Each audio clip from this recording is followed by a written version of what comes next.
மூன்று விதமான வாஞ்சைகள் நமக்கு வேண்டும் என்பதை குறித்து உங்கள் மத்தியில் நான் கர்த்தருடைய வார்த்தைகளை நான் வைக்க இருக்கிறேன்.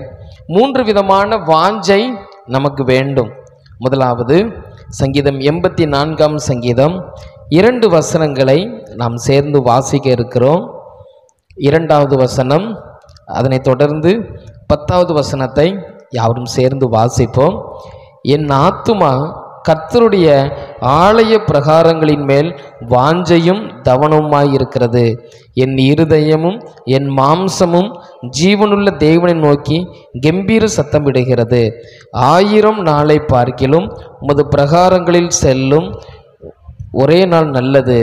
ஆகாமிய கூடாரங்களில் வாசமாய் இருப்பதை பார்க்கிலும் என் தேவனுடைய ஆலயத்தின் வாசற்படியில் காத்திருப்பதையே தெரிந்து கொள்வேன். முதலாவது, இந்த எழுப்புதலின் நாட்களில் கர்த்தருடைய பிள்ளைகளுக்கு இந்த எழுப்புதலுக்கு வரும்போது நம்முடைய வாஞ்சை ஆலயத்தின் மீதான வாஞ்சை உள்ளவர்களாய் நாம் என்ன செய்ய வேண்டும்? மாற வேண்டும். இந்த எழுப்புதலின் காலத்தில் நமக்கு ஆலயத்தின் மீதான ஒரு வாஞ்சை நமக்கு வர வேண்டும். வேதத்தில் பார்க்கிறோம், யாருக்கெல்லாம் ஆலயத்தின் மீதான வாஞ்சை வந்ததோ அவர்கள் எல்லாம் இன்றைக்கும் பேசப்படுகிறாங்க. இப்போ நம்ம வாசிக்கிட்ட இந்த வேத பகுதியில் தாவீதை குறித்து நம்ம வாசிக்கிறோம். தாவீது இன்றும் என்ன செய்கிறார்? பேசப்படுகிறார். அந்த ராஜாக்கள்லேயே எடுத்துக்கொள்வோமே என்றால், ஒருவேளை சாலமோன் ஆலயத்தை கட்டினவராக இருக்கலாம், ஆனால் அவருக்கு என்ன கிடையாது? ஆலயத்தின் மீதான வாஞ்ச இல்லை. இன்றைக்கு சாலமோன் மறக்கப்பட்டு போய்விட்டார். நீங்கள் எபிரேயர் 11ஆம் அதிகாரத்தில் வாசித்து பார்த்தீங்கன்னா, விசுவாசிகளுடைய பட்டியலில் யாரும் இல்லை. சாலமோன் விசுவாசிகளுடைய பட்டியலையே இல்லை. காரணம் என்ன? மறக்கப்பட்டு போயிட்டார். அவர் என்ன செய்துட்டாங்க? அவர் ஆலயத்தின் மீதான வாஞ்சை அவரிடத்துல இல்லை. அப்புறம் அப்படியே இந்த ஆபிரகாம், ஈசாக்கு, யாக்கோபை எடுத்துக்கொள்வோம் என்றால் ஆலயத்தின் மீதான வாஞ்சை. வேதத்தில் அவர்களுடைய காலத்தில் பலிபீடம் கட்டப்பட்டது. அவர்கள் செல்லுகிற இடத்துலலாம் என்ன செஞ்சாங்க? பலிபீடம் கட்டி கர்த்தரை ஆராதித்தாங்க. மோசேயினுடைய காலத்தில் வரும்போது இன்னும் அதிக வாஞ்சை.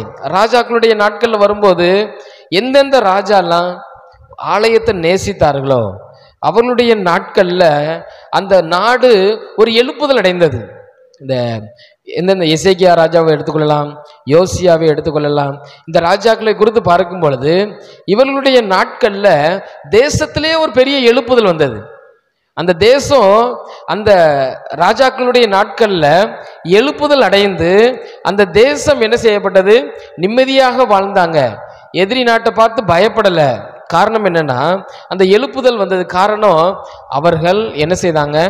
ஆலயத்தை தேடி வந்தாங்க.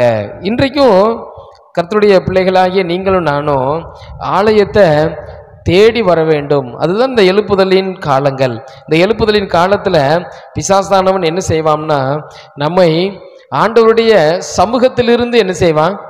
பிரித்து இந்த உலக பிரகாரமான வேலைகளுக்குள்ளாக நம்ம என்ன செய்வான்? அதிகமாக என்ன செய்வான்? நம்மளை தள்ளுவான். ஆனால் இந்த நேரத்தில் நம்ம ஆலயத்தை நாம் தேடி வரும்போது நம்முடைய வாழ்க்கையில் எழுப்புதலை நாம் பெற்றுக்கொள்வோம். நம்முடைய குடும்பம் ஒரு ஆசீர்வாதத்தை பெற்றுக்கொள்ளும். விசேஷமாக ஆண்டவர் நம் மூலமாக பெரிய காரியங்களை செய்வார். வேதத்திலிருந்து ஒரே ஒரு சம்பவத்தை நாம் எடுத்துக்கொள்ளலாம். 13ஆம் அதிகாரத்தை எடுத்துக்கொள்வோம். வசனங்கள் 10-11 சேர்ந்து வாசிப்போம். ஒரு ஓய்வு நாளில் அவர் ஜெப ஆலயத்தில் போதகம் பண்ணி கொண்டிருந்தார். அப்பொழுது 18 வருஷமாய் பலவீனப்படுத்தும் ஆவியை கொண்ட ஒரு ஸ்திரீ அங்கே இருந்தால். அவள் எவ்வளவும் நிமிரக்கூடாத கூனியாயிருந்தாள். இந்த வேத பகுதியில் ஒரு அம்மா 18 வருஷம் சர்ச்சுக்கு வந்திருக்கிறாங்க. அதாவது அவங்க ஆலயத்துக்கு வரக்கூடிய ஒரு அம்மா. அந்த அம்மா 18 வருஷம் அவங்களுக்கு என்ன இருக்கு? வியாதி இருக்கு. ஆனால் அந்த 18 வருஷமும் எங்கே வந்திருக்கிறாங்க? சர்ச்சுக்கு வந்திருக்கிறாங்க. அந்த அம்மாவுடைய அந்த ஆர்வத்தை பார்த்து அந்த அம்மாவை சுகமளிக்கும்படியாக இயேசு கிறிஸ்து எங்கே வருகிறாரு? அந்த இடத்துல வந்து அந்த அம்மாவை பார்த்து 12வது வசனத்தில் இயேசு கிறிஸ்து சொல்கிறாரு, இயேசு அவனை கண்டு தம்மிடத்தில் அழைத்து உன் பலவீனத்திலிருந்து விடுதலையாக்கப்பட்டாய் என்று சொல்லி இயேசு அவளை கண்டு. பாருங்க, அந்த அம்மாவுக்கு இருந்த வாஞ்சை என்னன்னா, எப்படியாவது எங்க போயிடணும், ஆலயத்துக்கு போயிடணும். ஆனா அந்த அம்மாவுக்கு என்ன இருக்கு, சரீரத்துல வியாதி இருக்கு. அதுவும் ஒரு நாள் 2 நாள் இல்ல, 18 வருடம் வியாதி. இந்த 18 வருடம் வியாதி இருந்தது கூட இருந்தும் அந்த அம்மா என்ன செய்றாங்க, ஆலயத்துக்கு வந்து கொண்டே இருக்காங்க. இன்னைக்கு நோட்டீஸ் அடிப்பாங்க, ஏதாவது பெரிய பிரசங்கியார் வந்தால் என்ன செய்வாங்க, நோட்டீஸ் அடித்து வாங்கன்னு சொல்லி கூப்பிடுவாங்க. அன்னைக்கு நோட்டீஸ்லாம் கிடையாது. அன்னைக்கெல்லாம் அந்த ஆலய ஆராதனை அன்னைக்கு ஆண்டவராக இயேசு கிறிஸ்து அந்த இடத்துக்கு போகிறாங்க. போகிற இடத்துல என்ன செய்கிறாங்க, இயேசு கிறிஸ்து பிரசங்கம் பண்ணுறாங்க. அப்படின்னா அந்த ஆலயத்துக்கு ரெகுலராக போகிறவங்க தான் வந்திருப்பாங்க. அந்த ஜெப ஆலயத்திற்கு ரெகுலராக போகிறவங்க கொஞ்சம் பேர் என்ன செய்திருப்பாங்க, வந்திருப்பாங்க. அந்த ரெகுலராக போகிற அந்த ஆராதனைக்கு ஆலயத்துக்கு ரெகுலராக போகிறதுல யாரும் ஒரு ஆள், இந்த அம்மாவும் ஒரு நபர். போன இடத்துல இயேசு கிறிஸ்து அந்த வேத பகுதியில் பார்க்கிறோம், வேற யாருக்கும் என்ன செய்யலை, அந்த இடத்துல என்ன செய்யலை, சுகம் தரலை. ஆனால் இந்த அம்மாவுக்கு மாத்திரம் ஸ்பெஷலாக ஒரு சுகத்தை தந்து அந்த அம்மாவுக்கு என்ன செய்கிறாங்கன்னா, ஒரு சிறப்பு சுகத்தை தந்து ஆண்டவர் அனுப்புகிறார். அந்த 16வது வசனம் இவ்வாறு இருக்கிறது, இதோ சாத்தான் 18 வருஷமாய் கட்டியிருந்த ஆபிரகாமின் குமாரத்தியாகிய இவளை ஓய்வு நாளில் இந்த கட்டிலிருந்து அவிழ்த்து விட வேண்டியதில்லையா என்றார். பாருங்க, அந்த அம்மாவுக்குள்ள ஒரு போராட்டம், பிசாசு போராட்டம் அந்த அம்மாவுக்குள்ள இருந்தது. அந்த அம்மா அந்த கடினமான சூழ்நிலையிலும் ஆலயத்தின் மீது வாஞ்சையுள்ளவர்களாக இருந்தாங்க. அந்த வாஞ்சையினுடைய பிரதிபலன் என்னன்னா, அந்த அம்மாவுக்கு அற்புத சுகத்தை கர்த்தர் என்ன செய்தார், தந்தார். இந்த எழுப்புதலின் நாட்கள்ல ஒருவேளை பிசாசானவன் எப்படி இந்த அம்மாவை 18 வருஷம் கட்டி வைத்திருந்தானோ, அதே போல நமக்கும் பலவீனங்களை தந்து சோதனைகளை தந்து நம்மளையும் என்ன செய்திடலாம், ஆலயத்துக்கு போக விடாமல் தடை பண்ணி நம்ம என்ன செய்யலாம், வைக்கலாம். ஆனால் இந்த எழுப்புதலின் காலத்தில் நாம் எதை மறந்துடக்கூடாது, ஆலயத்துக்கு செல்லுகிறதை நாம் என்ன செய்யக்கூடாது, மறந்து விடக்கூடாது. ஆலயத்தின் மீது வாஞ்சையை நாம் என்ன செய்து விடக்கூடாது, விட்டு விடக்கூடாது. அப்படி இந்த எழுப்புதலில் ஆலயத்தின் மீதான வாஞ்சையுள்ளவர்களாய் நாம் என்ன செய்ய வேண்டும், காணப்பட வேண்டும். முதலாவது. இரண்டாவதாக ஒரு வாஞ்சையை குறித்து உங்களுடைய சிந்தனைக்காக நான் வைக்கிறேன். வேத புஸ்தகத்தை அப்போஸ்தலர் 17ஆம் அதிகாரத்திற்கு நேராக நாம் திருப்பிக் கொள்வோம். 11வது வசனத்தை யாவரும் சேர்ந்து வாசிப்போம். 11வது வசனம், அந்த பட்டணத்தார் மனோவாஞ்சையாய் வசனத்தை ஏற்றுக்கொண்டு காரியங்கள் இப்படி இருக்கிறதா என்று தினந்தோறும் வேத வாக்கியங்களை ஆராய்ந்து பார்த்ததினால் தெசலோனிக்கேயில் உள்ளவர்களை பார்க்கலும் நற்குணசாலிகளாய் இருந்தார்கள். இரண்டாவதாக, இந்த எழுப்புதலின் காலத்தில் நமக்கு வசனத்தின் மீது வாஞ்சை காணப்பட வேண்டும். முதலாவது ஆலயத்தின் மீதான வாஞ்சை, இரண்டாவது வசனத்தின் மீதான வாஞ்சை. இன்றைக்கு எத்தனை பேர் பைபிள் வாசித்தீங்கன்னு நான் கேட்க போகிறதில்ல, உங்களை பார்த்து நான் கேட்க மாட்டேன், சரிங்களா? இன்றைக்கி எத்தனை பேர் வேதம் வாசித்தீங்கன்னு கேட்டிங்கன்னா நம்ம கேட்டோம்னா ஆலயத்தில் அநேகருடைய கை எங்கே தான் இருக்கும், கீழே இருக்கும். ஒரு சிலர் பொய் சொல்லிடுவாங்க, ஏன்னா ஊழியக்காரர் முன்னாடி என்ன செய்யக்கூடாது, நம்ம கை தூக்கிடுவோம் அப்படின்னு ஒரு சிலர் என்ன செய்வாங்கன்னா கை தூக்கிடுவாங்க. காரணம் என்ன, இன்றைக்கு ஆலயத்தின் இந்த வார்த்தையின் மீதான வசனத்தின் மீதான வாஞ்சை சபையார் இடத்துல குறைந்து கொண்டே வருகிறது. நான் ஒரு முறை ஒரு சபையில் ஞாயிற்றுக்கிழமை ஆராதனையில் சபை ஊழியராக இருந்தேன்.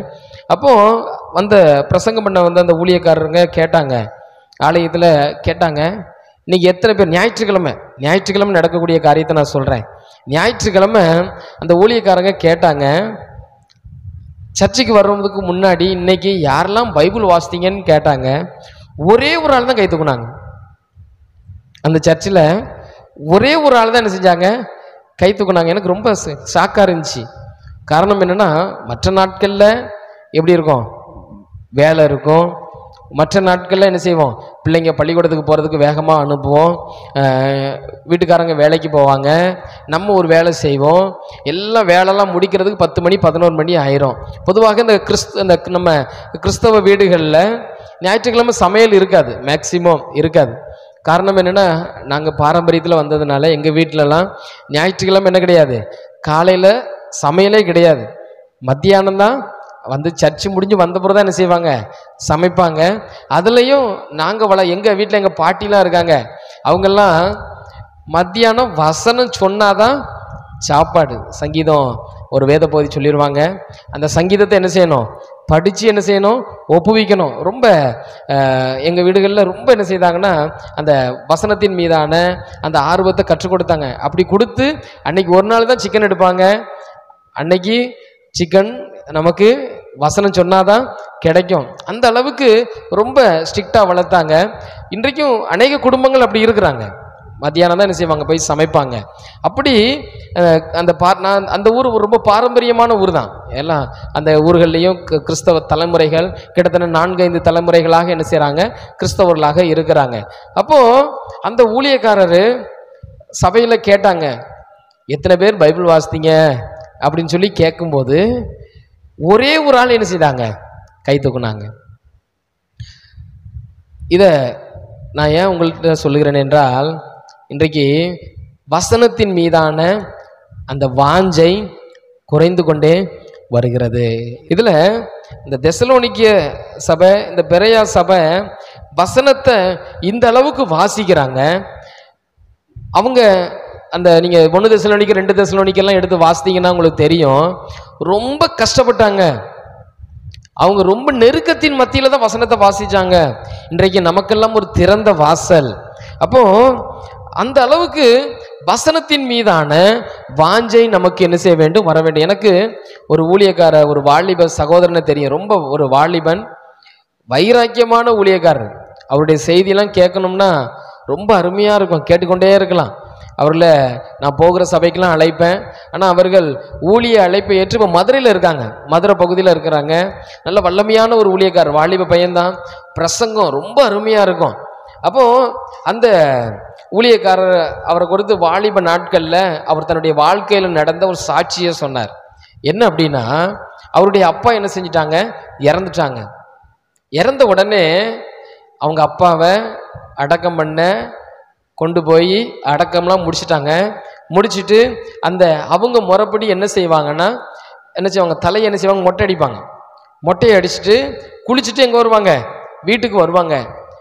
அப்பா இறந்த உடனே போய் அடக்கம் பண்ணி மொட்டை அடித்து குளித்து வீட்டுக்கு வந்துட்டு அவங்க சொன்ன சாட்சி, வீட்டுக்கு வந்த உடனே பைபிளை எடுத்துட்டு அவங்க ஊரில் ஒரு குளம் இருக்குது, அந்த குளத்தில் போய் அங்கே குளத்துக்கு போயிட்டு அங்கே மரத்துக்கு அடியில் உட்காந்து, இன்றைக்கி நான் பைபிள் வாசிக்க முடியல அப்படின்னு சொல்லி அவங்க நான் பைபிள் வாசித்தேன்னு சொன்னாங்க. காரணம் என்னென்னா, காலையிலேருந்து எல்லாம் உற்சார் உறவினர்கள் வருவாங்க, என்ன செய்ய முடியாது, பைபிள் வாசிக்க முடியாது. அப்போ அவங்க சொன்ன வார்த்தை, நான் எல்லாத்தையும் முடிச்சுட்டு வீட்டுக்கு வந்து என் கையில் பைபிளை எடுத்துட்டு நான் எங்கே போயிட்டேன், குளத்துக்கு போய் நான் என்ன செய்தேன், பைபிள் வாசித்தேன்னு சொன்னாங்க. எனக்கு அதை கேட்ட உடனே அவ்வளவு ஒரு வியப்பாக இருந்தது. காரணம் என்ன, இன்றைக்கு வசனத்தின் மீதான ஒரு வாஞ்சை நமக்கு வரும்போது தான் இந்த எழுப்புதலின் காலத்தில் பிசாசு நம்மளை பார்த்து என்ன செய்வான், பயப்படுவான். இயேசு கிறிஸ்துவை குறித்து பார்க்கிறோம் மத்தேயு 4ஆம் அதிகாரத்தில். இந்த மத்தேயு 4ஆம் அதிகாரத்தில் பிசாசு இயேசு கிறிஸ்துவை பார்த்து பயந்து இயேசு கிறிஸ்துவை விட்டு ஓடி போனதற்கான காரணம் என்ன, விலகி போனதற்கான காரணம் என்னன்னா, இயேசு கிறிஸ்து வாயிலிருந்து வந்த 3 வசனங்கள். இன்றைக்கு நம்முடைய வாழ்க்கையிலும் வேத வசனத்தின் மீதான வாஞ்சை நமக்கு என்ன செய்ய வேண்டும், காணப்பட வேண்டும். முதலாவது ஆலயத்தின் மீதான வாஞ்சை இந்த எழுப்புதலின் காலத்தில், இரண்டாவது வசனத்தின் மீதான வாஞ்சை, கடைசியாக 2 கொரிந்தியர் 5ஆம் அதிகாரம்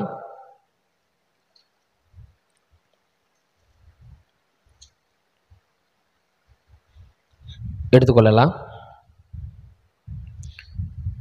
சேர்ந்து வாசிக்க இருக்கிறோம், எடுத்துக்கொள்ளலாம்.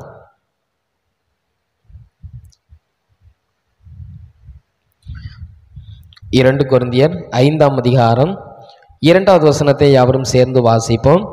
ஏனெனில் இந்த கூடாரத்திலே நாம் தவித்து நம்முடைய பரம வாசஸ்தலத்தை தரித்து கொள்ள மிகவும் வாஞ்சை உள்ளவர்களாயிருக்கிறோம்.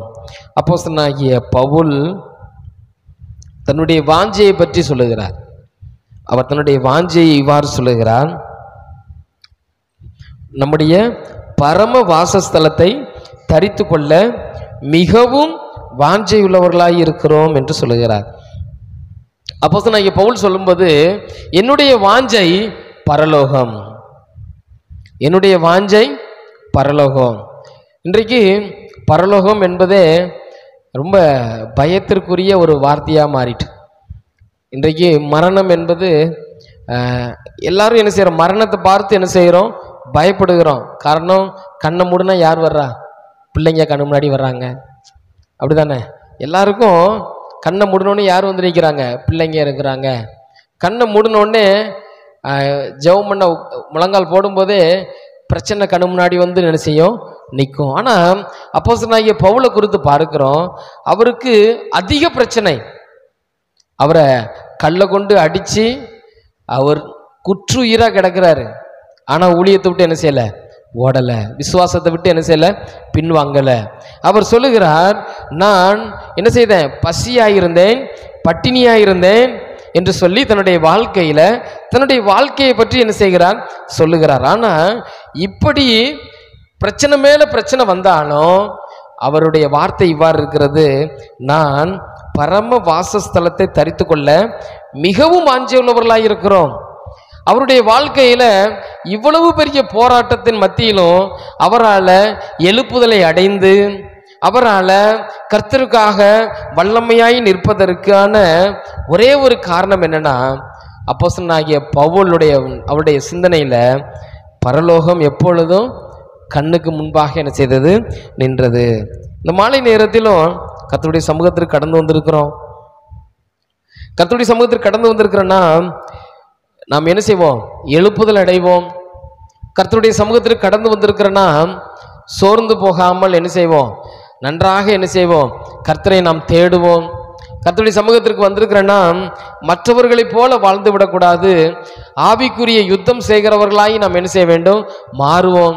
இப்படி இந்த எழுப்புதலில் நாம் கர்த்தருக்காய் எழும்பி பிரகாசிப்பதற்கு நமக்கு கர்த்தர் மீது வாஞ்சை உள்ளவர்களாய் மாறும்போது எழுப்புதல் தானாக வந்துடும்.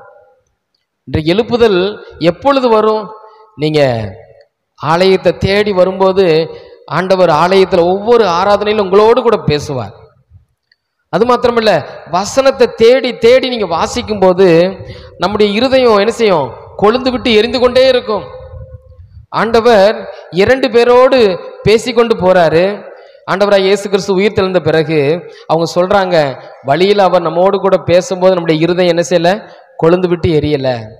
நம்முடைய வாழ்க்கையில வசனத்தை வாசிக்க வாசிக்க ஒரு எழுப்புதல் நமக்குள்ளாக கடந்து வரும்.